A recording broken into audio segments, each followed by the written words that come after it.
절부터 37절까지 말씀을 통해서 맹세하지 말라는 성경적 의미, 과연 맹세하지 말라고 우리 주님께서 말씀하셨는데 이 성경적 의미가, 바른 의미가 무엇인가를 오늘 말씀을 통해 상고해 보고 우리도 이 말씀대로 살아가기를 원합니다. 사람은 누구나 크고 작은 거짓말을 하고 살아갑니다. 나는 거짓말 하나도 안 합니다. 이런 사람 있어요? 뭐 대놓고 거짓말할 수도 있지만 아마 우리 믿음의 사람들은 어떤 장면을 잠깐 모면하기 위해서 거짓말할 수도 있습니다. 예를 들어 식사하셨습니까? 그럼 식사 먹었습니다. 그러죠? 안 먹었다 하면 같이 가서 밥 먹으자고 할까봐 원래 그냥 식사하셨습니까? 인사인데 우리는 그 의미를 그냥 받아들여서 뭐 안 먹었는데도 식사했습니다. 이렇게 거짓말을 할 때가 있죠. 근데 뭐 이런 거짓말까지 우리가 뭐 정죄할 필요는 없지만 우리 믿음의 사람들은 이런 것들조차도 바르게 해야 한다는 것을 우리에게 가르쳐 줍니다. 사기꾼들은 전문적으로 사기를 치죠. 보통 사람들은 본의 아니게 또는 기술적으로 안 들키게 거짓말을 하고 살아갑니다. 맹세의 주제인데 사실은 맹세라기보다는 이 주제가 거짓말에 관련된 주제라고 생각합니다. 왜냐하면 맹세에 대한 이행, 이것들이 바로 되어지느냐 아니냐는 결국 그 맹세가 진짜가 되느냐 거짓말이 되느냐의 문제가 되고, 사람들의 맹세는 연약하기 때문에 거짓말이 될 가능성이 상당히 높아요. 그렇기 때문에 오늘 여기 맹세하지 말라고 하신 이 말씀은 우리 주님께서 하신 말씀 중에 또 우리 십계명 중에서 특별히 9계명 제9는 내 이웃에 대하여 거짓 증거하지 말지니라 그랬죠. 살인하지 말라, 간음하지 말라, 도적질하지 말라, 이렇게 6계명, 7계명, 8계명 말하죠. 아마 이것은 맹세는 거의 9계명에 대한 설명이라고 우리가 이해해도 상관이 없을 것 같습니다. 맹세하고 거짓말 상관없죠. 그러나 오늘 이 본문을 쭉 다 상고해 나가면 과연 이 거짓말이 이 맹세와 어떻게 상관이 있는가를 우리가 명확히 생각해 볼 수가 있습니다. 예수님께서는 그리스도의 의를 이야기하면서 17절부터 20절까지 너희가 바리새인의 의보다 낫지 아니하면 결단코 천국에 들어가지 못한다고 하면서 그 의에 대한 설명으로 하나님의 율법을 재해석해 주시죠. 살인에 대한 해석, 분노하는 거, 욕하는 거, 저주하는 거 다 살인이다. 또 간음에 대한 것, 음욕을 품고 여자를 보는 자마다 마음에 이미 간음하였다고. 또 하나님보다 더 사랑하는 것이 우상숭배요. 우상숭배가 영적 간음이라는 걸 우리가 말하잖아요. 야고보서 4장 4절에 보면 간음한 여인들이여 너희가 세상과 벗된 것이 하나님과 원수됨을 알지 못하느냐 그러죠. 이런 것도 다 영적인 간음에 해당되는데 여기 지금 마음의 문제가 중요하다는 것을 계속 이야기하고 있습니다. 그 간음에 관련된 이야기 중에 이제 지난주에 두 가지를 한꺼번에 이혼까지 이렇게 이야기하고 다루었습니다. 오늘은 네 번째로 맹세하지 말라는 말씀입니다. 사람들은 어떤 사실을 주장하기 위해서 자주 맹세를 합니다. 내가 어떤 이야기를 했는데 이 말이 진짜다.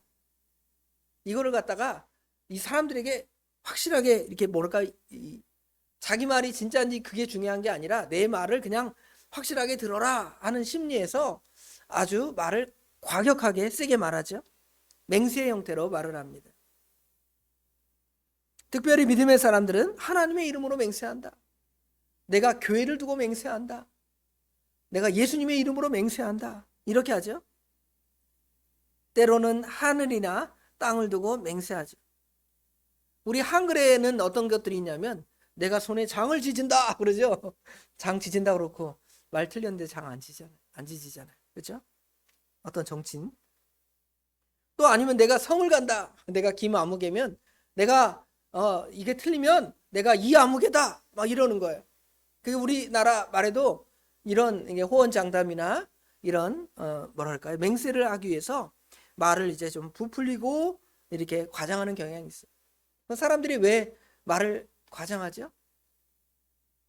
내 말을 상대방이 안 들어주니까, 내 말이 좀 더 진짜같이 보이기 위해서 그렇게 과장을 합니다.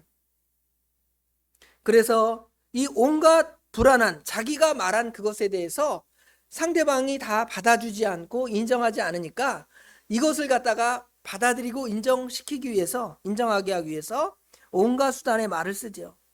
화려한 말, 미사여구를 쓰고요. 그 다음에 과장된 표현. 아까 여기 성을 간다, 장을 지진다, 이거 다 과장된 거 아니에요? 실제로 장을 지지지도 않고 자기 이름 뭐 그렇게 내가 김아무개다 그런 데서 내가 김아무개가 되는 게 아니잖아요. 내가 이시면 이시고 제가 석시면 석시지 제가 그런다고 그 이름이 바뀌어집니까? 아니잖아요. 변명과 합리화 등의 복잡한 말을 하기 위해서 이렇게 하는 거예요. 그런데 사실은 진리는 어떨까요? 진리는 아주 단순해요. 명료합니다. 이겁니다. 그럼 끝나는 거예요. 예수님이 길이요 진리요 생명입니다. 예수님만이 천국입니다. 얼마나 간단해요. 그런데 뭐 이만이나 각종 이단들은 뭐래요? 막 갖다가 막 붙이잖아요. 성경 아무거나 막 갖다 붙이면서 결국은 그게 이만희를 얘기하는 거니까 이만희를 믿어야 돼 이러는 거예요. 각종 미사역으로 붙이는 거죠. 또 성경도 막 여기 떼다 붙였다가 저기 떼다 붙였다가, 성경은 결국은 예수님에 대해서 얘기하는데 예수님은 얘기하지 않고 자기를 얘기하기 위해서, 자기 이단의 교주를 얘기하기 위해서 각종 성경 구절을 다 인용하는 거예요. 여호와의 증인도 그렇고, 그렇죠? 신천지도 그렇고, 또 안식교 교인도 그렇고. 얼마나 성경을 많이 합니까? 성경을 제일 모르는 무식한 사람들은 이 정통 교인들이에요. 정통 교인들은 그 사람들 얘기하면 그런가? 그래요. 또 심지어 이 사람들이 자기 이단적인 주장을 하기 위해서 성경을 달달달달 외우고 성경을 말하는데, 성경 옛날 개혁, 지금은 개혁 개정판이라 그래서 새성경이잖아요. 근데 그 사람들은 자기 성경 해석의 원리를 개혁 한글판, 옛날 성경 번역이 조금 잘못된 부분도 자기들이 말은 맞는 말이라고 생각되면 그걸 인용하는 거예요. 나중에 원문이나 영어 성경이나 다른 나라 말 성경을 읽어보면 전혀 그런 뜻이 아니에요. 그런데 그런 말을 만들어서 그런 거 하는 거예요. 예를 들어 신천지에서는 말씀에 다 짝이 있다 그래요. 짝이. 그런데 그 성경 본문에 짝이 있다는 말은 새들이, 그렇죠? 무슨 짐승들이 암수에 짝이 있다 이런 말이에요. 그 본문에서는. 그렇죠? 그런데 성경을, 신약 성경에 어떤 말씀이 있으면 구약 성경에 어떤 말씀과 짝이 있다 하면서 막 그렇게 얘기하니까 사람들이 와, 맞는 것 같아. 그렇죠? 여러분 잘 모르잖아요. 그러니까 신천지가 말하면 우리 목사님보다 똑똑하신 것 같네. 야, 나 가서 그 사람들한테 성경 공부 좀 해야 되겠다. 했다가 거기에 홀딱 넘어가고 하나님 말씀 아닌 걸 따라가잖아. 하나님의 말씀은, 진리의 언어는 언제나 단순하고 정직하고 거짓이 없습니다. 거침이 없어요. 그러나 거짓말들은 아까 말한 대로 화려한 말, 과장된 말, 수려한 말, 또 변명적인 말, 아주 논리적인 것처럼 말을 하는 거예요. 그러면 이게 우리가 속아 넘어갈 수 있구나, 이걸 알아야 돼요. 사람들은 말을 많이 하고 살아갑니다. 말 안 하는 사람, 이 사람이 어떻게 보면 말 안 하면 생명력이 없는 것 같아요. 꿀 먹은 벙어리라 그러죠. 뭔 일 있냐? 죽었나 살았나? 이 사람이 왜 말을 안 하는 거야? 여러분 카톡에 카톡을 딱 보내면 익십 그래요. 익십 아시죠? 읽었는데 숫자는 지워졌어요. 일 지워졌어요. 대답이 없는 거야. 도대체 뭐라는 거야 이거? 죽은 사람도 아니고. 그렇죠? 여러분 그런 사람들 있죠? 얼마나 답답해. 그렇죠? 어떤 의미에서 이런 사람들, 말 안 하는 사람들 보면 실어증, 이 사람이 무슨 심한 충격을 받아서 말을 하나도 안 하고 저러는가, 이런 인상을 받습니다. 반면에 말을 많이 하는 사람들은 저 사람 살아있구나. 아직도 그냥 입에 에너지가 막 모여 있어요. 그렇죠? 말 많이 하시는 분 있어요. 제가 새벽에 차량 운전을 하는데 우리 권사님들은 말씀 별로 안 하는 스타일이에요. 저 교회 권사님들 차 타고 이렇게 모시고 하면 차 탁 타시면서 더 끝날 때까지 말씀하시고 또 재미있어요 어떨 때는. 그렇죠? 얘기 저 얘기 교회 교인 얘기도 다 얘기 듣고 또 사회 이야기도 많이 듣고 그러긴 해요. 근데 어떤 분들은 좀 우리 교회 가면서 경건하게 기도하고 가야지 너무 시끄러운 거 아니에요? 또 이런 사람들도 있어요. 네? 너무 말이 없어도 답답할 수 있고요. 너무 그냥 45분 동안 시끄럽게 남 얘기하고 한 사람 일방적인 자기 주장만 해도 문제가 될 수 있죠. 적당량의 말은 우리가 필요하다고 생각을 합니다. 근데 보통 사람들은 말을 할 때 이제 이게 참말인가 아닌가, 이 말을 통해서 어떤 좋은 영향력이 미쳐지는가, 아니면 이게 손해가 될까, 이걸 생각하면 할 말도 안 할 때가 있잖아요. 그렇죠? 그런데 사람들이 마치 뇌를 거치지 않고 말한다 그러죠. 어떤 사람 뇌도 안 걸치고 말하는 것 같아. 그냥 자기 하고 싶은 말만 누르륵 해요. 그러다가 상대를 상처 입히기도 하고 자기도 곤란한 일을 당할 때도 있잖아. 당신이 그 말하지 않았냐고. 그러면 했으니까 아무 말도 못하는 거죠. 요새는 다 증거가 남아요. 카톡으로 말을 했으면 카톡에 증거가 남고, 또 전화 통화를 하면 요새는 전화하면 그 녹음돼요. 음성 상대방하고 통화한 거. 그래서 확인해 보면 당신이 말했네, 뭐 안 했다고 그러는데 다 사실이구만. 녹취해서, 정치인들도 옛날에 막 누구 말한 거 다 녹취해서 다 신문에 나오잖아요. 그 말 했지 않느냐고. 그런데 우리가 이렇게 행동하기 때문에 보통 말에 대해 실수가 많지. 말 실수 많이 합니다. 누가 말 실수 많이 하냐면 목사가 말 실수 많이 하겠죠. 왜냐하면 목사가 말을 많이 하니까. 성도 여러분은 잘 듣고 있는데 목사는 하나님 말씀, 진리의 말씀만 전해주면 되겠는데 말씀 전해주지 않고 내 얘기를 막 하다가 또 말을 틀리게 하고 또 상대방을 오해하게 하고 또 상대방의 마음을 상처 입히기도 하잖아요. 그래서 말을 조심해야 한다고 우리 말하죠. 야고보서에 보면 야고보 감독은 말하잖아요. 제가 찾아서 읽겠습니다. 야고보서 3장, 히브리 야고보 베드로죠. 야고보 3장 3절 2절에 보면 우리가 다 실수가 많으니, 2절입니다. 야고보 3장 2절. 우리가 다 실수가 많으니 만일 말에 실수가 없는 자라면 곧 온전한 사람이라 능히 온 몸도 굴레씌우리라 이랬죠. 실수가 많으니까 말을 잘 조절할 줄 아는 사람이면 이런 사람만큼 훌륭한 사람이 없다는 거예요. 3장 7절에도 여러 종류의 짐승과 새와 벌레와 바다의 생물들은 다 길들일 수 있고 들들었거니와 악어. 저기 태국 갔더니 악어의 입에다가 머리를 확 집어넣잖아. 보통 같으면 악어가 사람 머리를 꽉 물어버리겠죠. 얼마나 그 악어를 길들였으면 악어가 사람을 물지 않잖아요. 코끼리, 호랑이, 사자 길들여갖고 마치 고양이처럼 사육사가, 물론 잘못하면 이 사육사가 죽을 수도 있습니다. 그러나 보통의 사육사들은 잘 길들입니다. 그러나 길들일 수 없는 게 뭐예요? 사람의 혀입니다. 사람의 혀는 길들이지 않아서 하나님의 은혜를 받지 않고 성령 충만함을 받지 않으면 막말이 나오는 거예요. 저주가 나오고 막 욕도 나오고 미친 사람 같아요. 저도 그래요. 가끔 갑자기 이성을 잃어버리면 사람이 아니라 짐승이 되는 것 같아요. 그렇죠? 길들여지지가 않습니다. 그만큼 말이 중요하다는 것을 우리에게 가르쳐주고, 그것이 이제 오늘 맹세와 같이 관련되어 있는 것이죠. 이처럼 정직과 거짓은 그 말의 내용을 따라 판단해야 되는 거죠.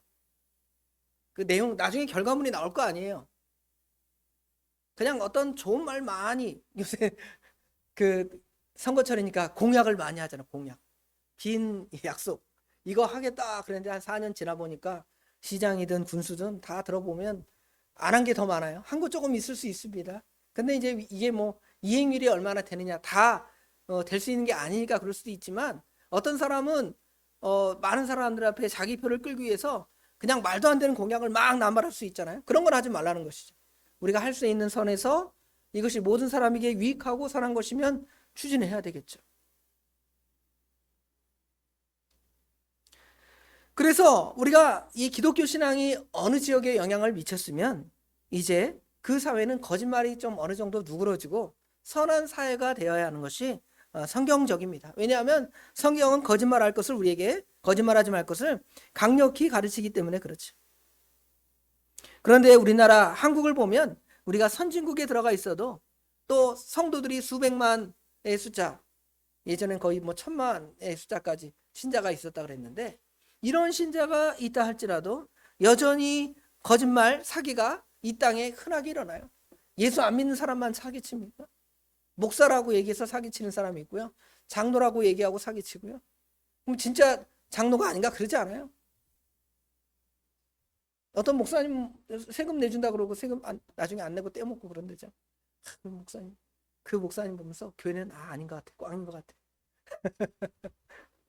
얼마나 하나님을 그렇게 이상하게 만들고 믿음의 일을 그렇게 만드는지 몰라요. 그런 일이 있으면 먼저 하나님의 영광을 위해서는 우리가 그렇게 약속을 했으면 다 먼저 그 일을 먼저 행해야죠. 다른 거 못 갚더라도 하나님의 이름으로, 교회라는 이름으로 내가 그 일을 행한다면 당연히 해야 할 것입니다. 최근에는 우리가 어떤 범죄에 대해서 쭉 얘기할 때 뭐 살인, 간음, 도적질 뭐 이런 것들을 딱 들어보면 워낙 요새는 CCTV가 잘 발달돼 있어서 어디 물건 훔쳐가도 금방 또 잡히죠. 물건 훔쳐가는 게 힘들어요. 사람을 죽이거나 해야 하는 것도 상당히 많은 제약을 받습니다. 그런데 제약 안 받는 유일한 게 뭐냐면 말로 하는 거예요. 왜냐하면 말로 하는 것은 안 보이면서 할 수 있잖아요. 대표적인 안 보이면서 말하는 게 뭐냐면 보이스 피싱. 근데 보이스 피싱, 상대방이 전화해갖고 막 뭐라고 하잖아요. 그러면 진짜 우리 저 엄마 누가 잡아갔나, 우리 아들 누가 잡아갔나, 그렇죠? 아니면 진짜 검찰이, 경찰이 내가 내 돈이 저 어떻게 누구한테 넘어가서 손해가 되지 않았나, 얼마나 그럴싸하게 말을 하니까 속아 넘어가요. 그래서 계좌 막 불러주고 돈 불러주고 주민등록 불러주고 나중에 알고 봤더니 통장에 돈을 갖다가 싹 털어가는 거예요. 얼마나 거짓말을 잘해요? 거기에다가 우리 사회에서는 이 사기 거짓말에 대한 그 처벌이 너무 약해요. 살인죄, 간음죄 이거는 막 뭐 감옥 몇 년, 10년, 20년 막 때리는데, 거짓말 하고 나면 뭐 한 징역 한 2년에 집행유예 한 3년 이래 버리면 뭐 나와서 또 거짓말을 하든 말든 뭐 남 사기치든 말든 몰라요. 그렇죠? 얼마나 이 거짓말에 대해서, 사기에 대해서 우리나라에서 너무 이게 뭐랄까요? 좀 너무 너그러운 그런 측면이 좀 있는 것 같아요. 물론 너무 사람을 혹독하게 처벌하는 것도 문제가 되겠지만, 예전에 과거 독재 시절에는 뭐 저 대통령 욕만 해도 잡아다가 혹독하게 막 때리고 그러잖아요. 그런 건 잘못된 것이지만 많은 사람에게 경제적으로 손해를 입히고 정신적으로 큰 손해를 입힌 거 아니에요? 실제적인 손해를 입힌 거잖아요. 물론 뭐 살인, 간음 그런 것도 마찬가지로 큰 죄를 입힌 거지만, 이 사기라는 게 내가 전 재산 평생 벌어가지고 퇴직금 다 놨더니 그거 홀딱 털어먹는 거예요. 얼마나 속이 터져요. 그것 때문에 충격받고 그것 때문에 또 자살하고 그런 사람도 있잖아요. 그런데 그 처벌은 어때요? 너무 약한 거예요. 맹세나 정직의 문제, 이것을 우리 주님께서는 정확히 보시고 지금 가르쳐 주는 것입니다. 맹세나 정직의 문제에 대해서 서기관들은 하나님의 말씀을 의도적으로 잘못 해석을 합니다. 간음이나 살인이나 이혼의 문제도 그렇게 다루었지만, 이 거짓말하는 거, 맹세의 문제도 그와 같다는 것이죠. 물론 살인, 간음, 이혼은 당사자의 문제예요. 그러나 이 거짓말하는 문제, 이런 문제는 사회 전체를 해를 입히는 경우가 많아요.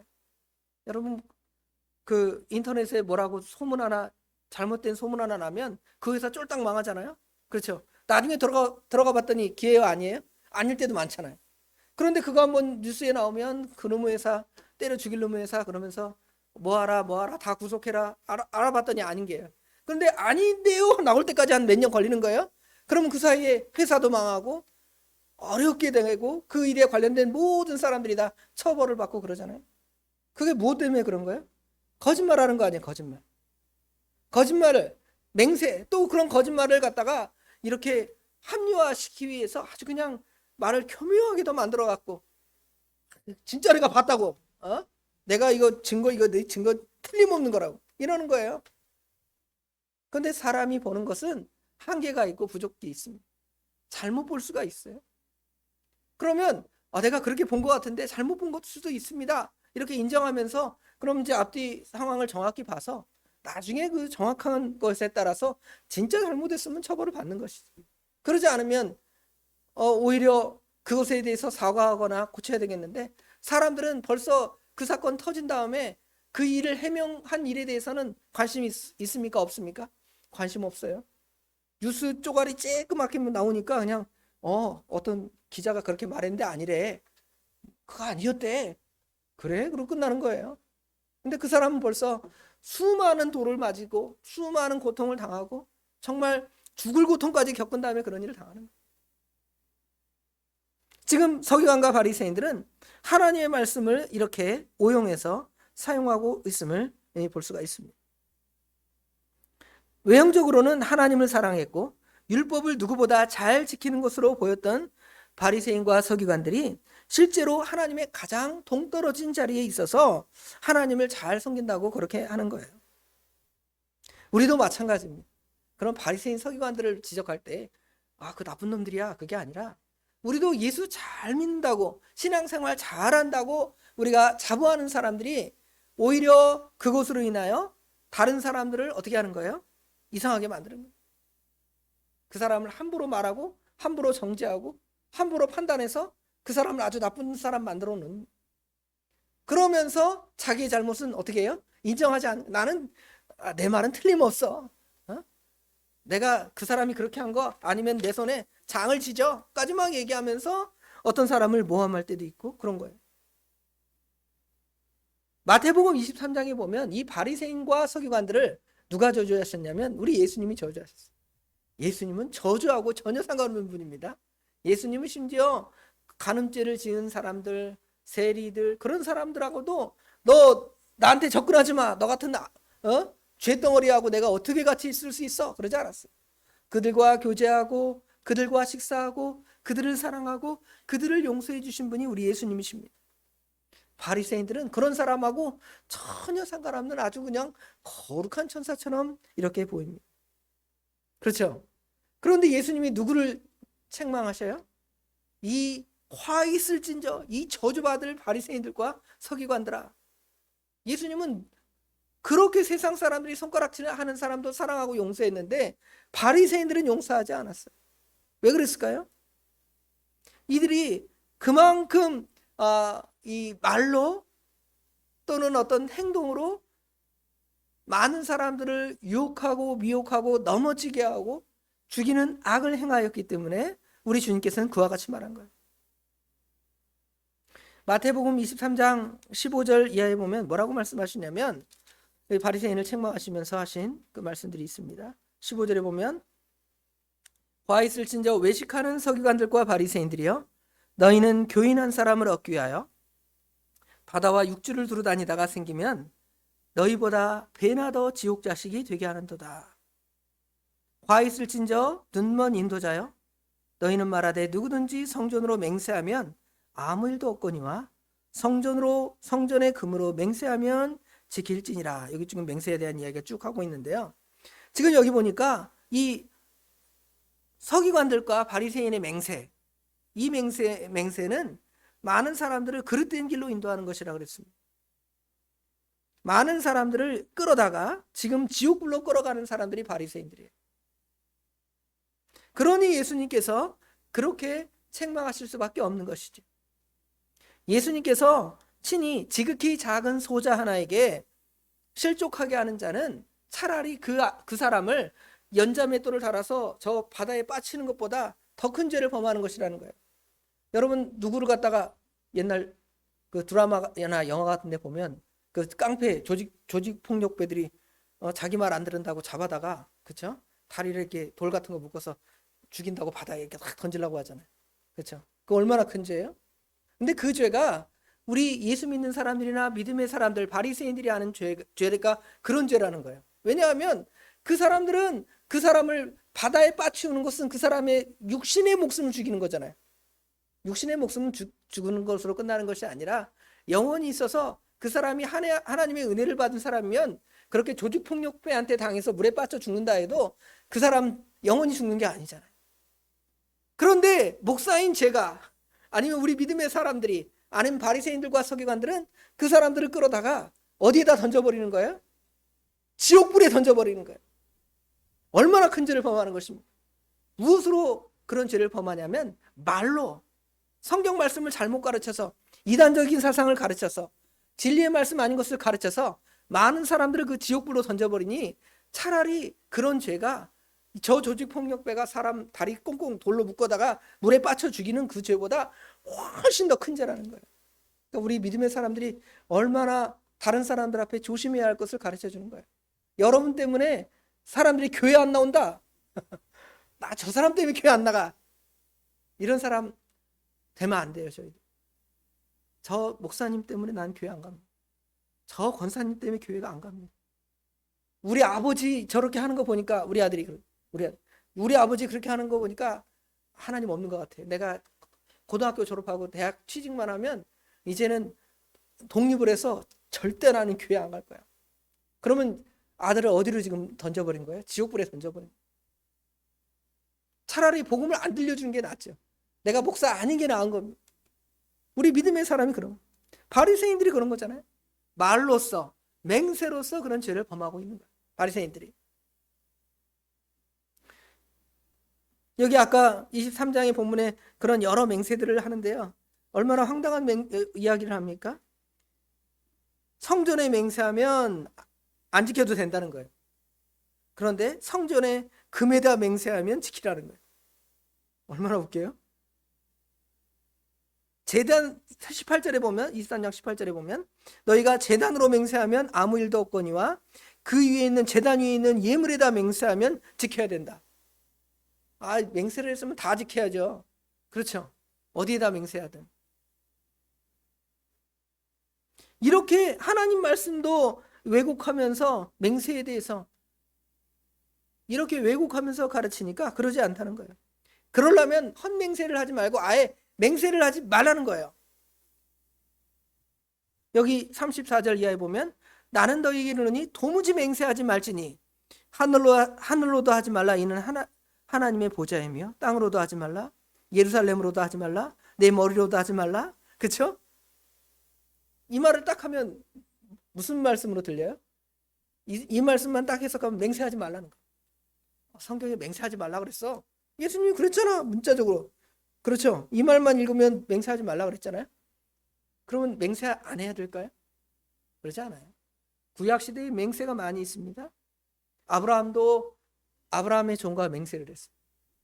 우리 새벽에 창세기 배울 때 아브라함이 그 이삭의 아내를 구하기 위해서 종을 불러다가 보냈잖아요. 고향 땅으로 보내면서 환도뼈 밑에다 손을 놓고 우리 이제 서로 맹세한다.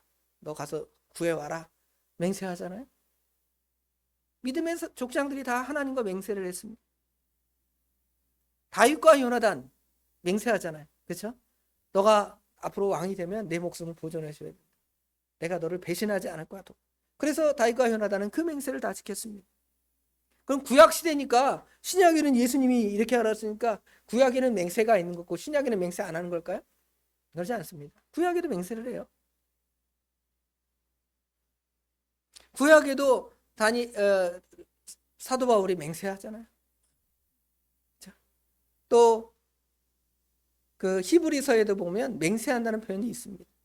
맹세하지 말라는 게 아니에요. 신약 성경에도 분명히 맹세가 있다는 것을 말하고 그 맹세에 대해서는 반드시 지켜야 한다고 성경은 말하고 있습니다. 그런데 여기 맹세하지 말라는 것은 헛된 맹세를 하지 말라는 거예요.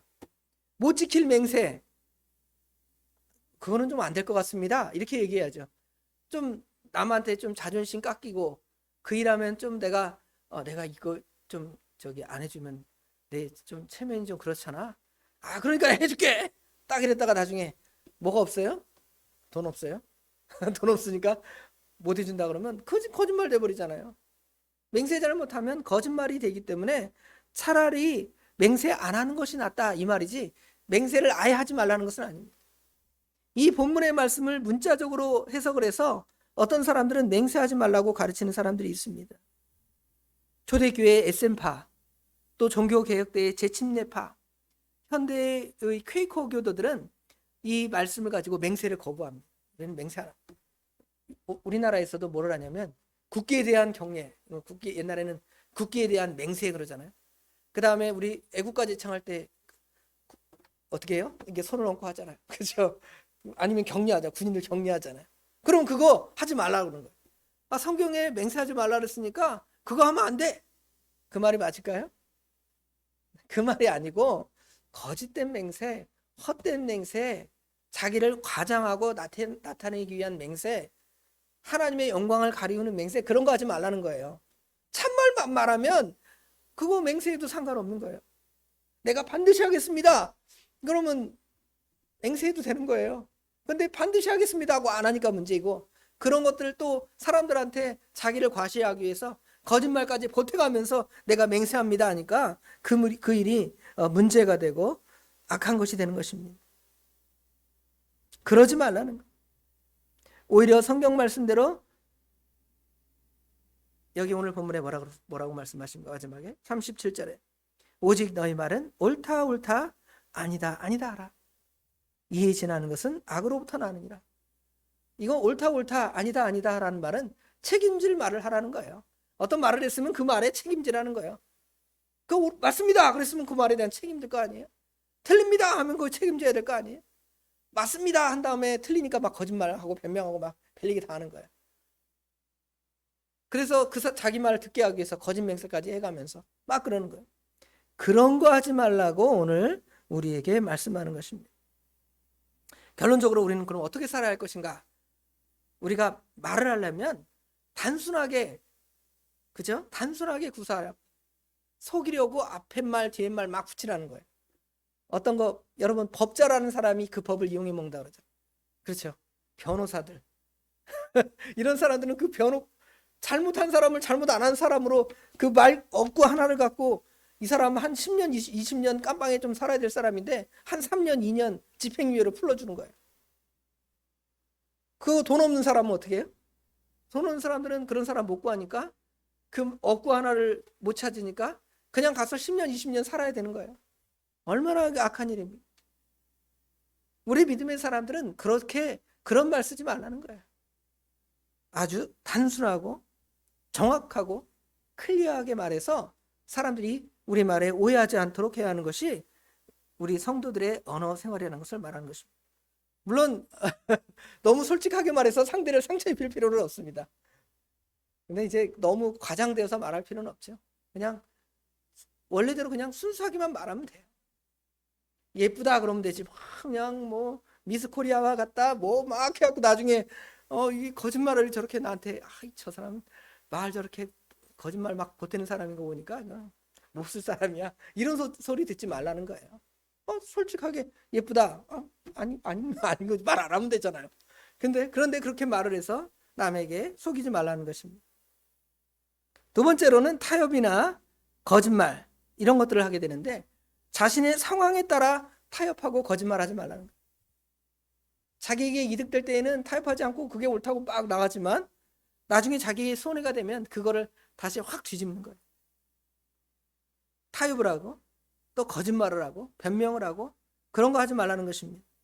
그래서 아까 세 번째로 말하는 것처럼 옳다 옳다 아니다 아니다라는 것이 이건 뭐냐면 책임질 말을 하라는 거예요. 옳은 것은 옳으니까 내가 옳은 말 했으니까 어떤 사람이 날 잡아가서 나를 해야 한다 그래도 어떡할 거예요.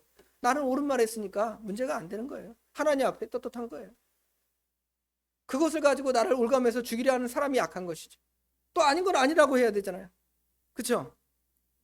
그래야 되는데 책임지기 싫으니까.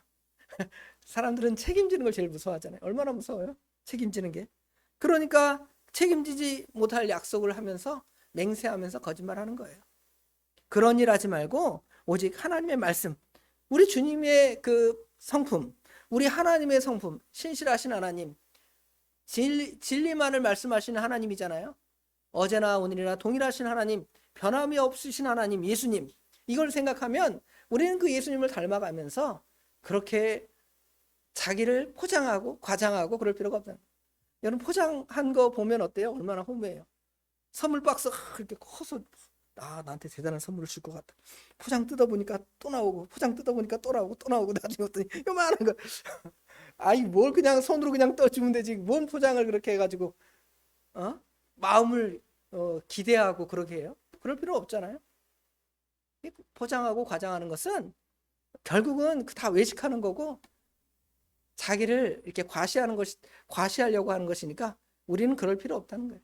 그냥 검은 봉다리 하나 담아서 줘도 이 마음이 정말로 그 안에 들어가 있으면 그게 사랑인 거예요.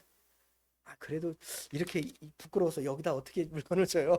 그래도 최소한 포장은 해서라도 좀 그릇은 예쁘게 해서라도 드려야죠. 이럴 수도 있지만 그 마음을 알겠는데 그런 마음에다가 더해서 과장해서 거짓말로 포장해서 주면 이게 그 사람에게 더 큰 상처를 입히는 거예요. 믿음의 안에서 정말 맹세하지 말고 거짓말하지 말고 믿음 안에서 우리 주님의 마음으로 진리를 가지고 승리해 나가는 저 우리 성도들이 되시길 주님의 이름으로 축원합니다. 기도하겠습니다. 아버지 하나님, 은혜와 사랑을 진심으로 감사합니다. 오늘 또 이렇게 6월의 첫 주 수요 예배를 하나님께 드리는데 날씨가 이렇게 굉장히 무덥습니다. 올해는 얼마나 또 더울지 정말 모르겠습니다. 그러나 하나님께서 우리 생명을 연장시켜 주시고 지켜 주시는 분이라고 믿기에 우리는 주님의 말씀을 의지하여 우리의 삶을 살아갑니다. 우리 하나님께서 친히 함께하여 주시고 이 무더위 여름도 주님 안에서 잘 날 수 있도록 우리 하나님 인도하여 주시옵소서. 오늘 말씀을 통하여 헛된 맹세, 거짓 맹세하지 말라고 친히 우리에게 명령하십니다. 참말을 하고 진리를 하고 진리의 말을 하고 단순하게 말하고 클리어하게 말하고 모든 사람을 오해하게, 그래서 그것을 변명을 통해 또 변명이 변명을 낳고 그래서 그 말로 다른 사람을 손에 입히고 자기는 그 어려움을 모면하는 그런 악을 행하지 말고 정말 무슨 말을 했으면 책임을 지고 내가 손해를 본다 할지라도 그 일을 감당할 뿐만 아니라 그렇지 못할 그런 상황이라면 사실을 솔직하게 인정하고 내가 잘못했음을 인정하고 아버지 하나님 진리에 서서 회개하고 하나님께 돌이킬 줄 아는 우리 믿음의 사람들이 될 수 있도록 우리 하나님 인도하여 주시옵소서.